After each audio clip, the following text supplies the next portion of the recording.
క్రైస్తవ దేవుని పరిశుద్ధ నామమునకు స్తోత్రం కలుగును గాక. కీర్తనల గ్రంథము 118:8 వాక్యం.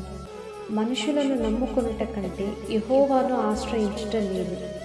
ప్రియ సహోదరులారా, మన జీవితంలో ఏ ఒక్క పరిస్థితిలోనైనా ఏ ఒక్క పనిలోనైనా మనము మనుషులను ఆశ్రయించి మనుషుల కొరకు ఎదురు చూచి జీవించడం కన్నా యెహోవాను ఆశ్రయించి ఆయనను నమ్ముకోవడం లేదు.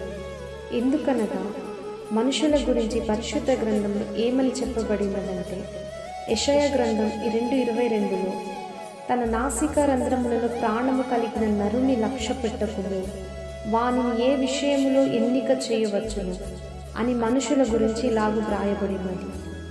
ఈ రోజుల్లో మనతో తల్లిదండ్రులు, పిల్లలు, రక్త సంబంధులు లేక స్నేహితులు మనల్ని ప్రేమించి నీకు నేనున్నాను అంటూ ఏ కష్టము వచ్చినా నేను ఉన్నాను అని చెప్పవచ్చు.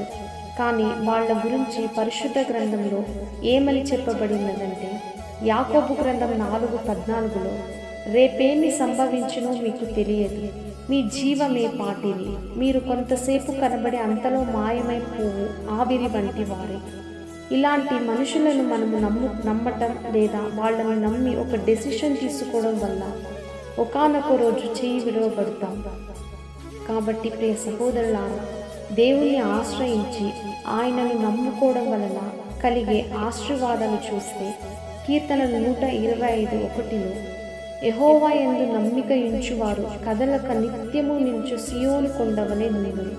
అదేవిధంగా సామెతల గ్రంథం 28:25లో పేరాస గలవాడు కలాహమును రేపును, యెహోవా యందు నమ్మిక ఉంచువాడు వర్ధిల్లును.